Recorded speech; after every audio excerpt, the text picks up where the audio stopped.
Okay, number 5 here, this is a thermal equilibrium problem, and we're dealing with a silver block and we're dealing with water.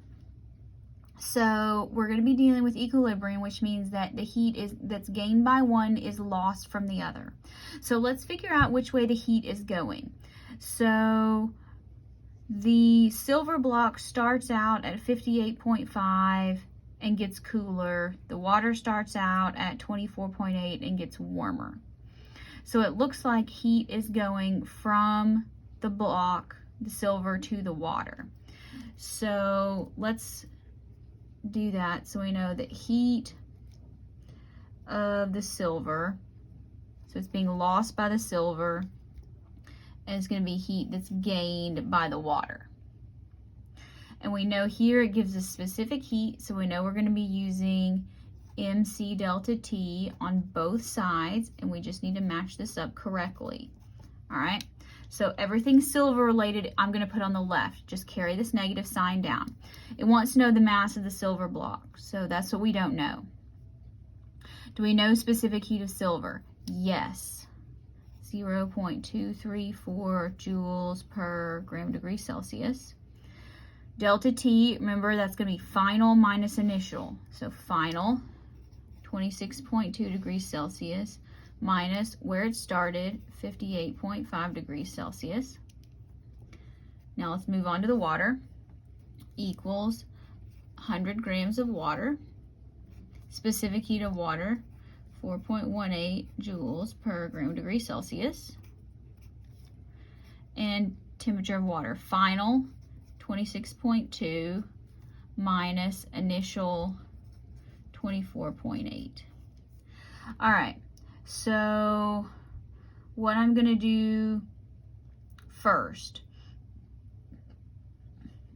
let's just calculate these delta T's. So just copy everything back. I'm going to show a lot more work than is probably necessary on here, but hopefully it'll help you out.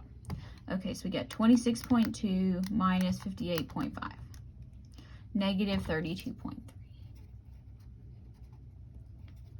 Okay. And here I'm just copying this back. I know I canceled out those units in the other line, but I'm not going to do it yet. Okay, so now 26.2 minus 24.8. 1.4. Now, I'm going to go ahead and multiply, and notice negative times negative is going to be positive. That's why I like kind of figuring out the direction of heat. You'll get the right answer even if you put the negative on the other side. You just have to deal with a lot more negatives. Okay, so let's do 0.234 times 32.3. All right, now we have canceled out degrees Celsius. So that gives us this number, 7.5582.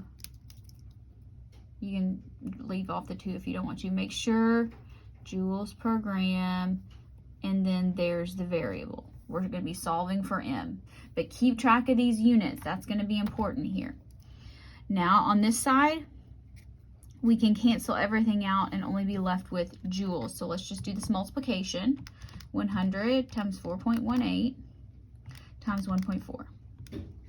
585.2 joules. 585.2 joules. Now, if we divide both sides by 7.5582 joules per gram, that's going to cancel out. 7.5582 joules per gram. The joules will cancel out. The grams will come to the top. That cancels out, so it gives us mass divided by 7.5582.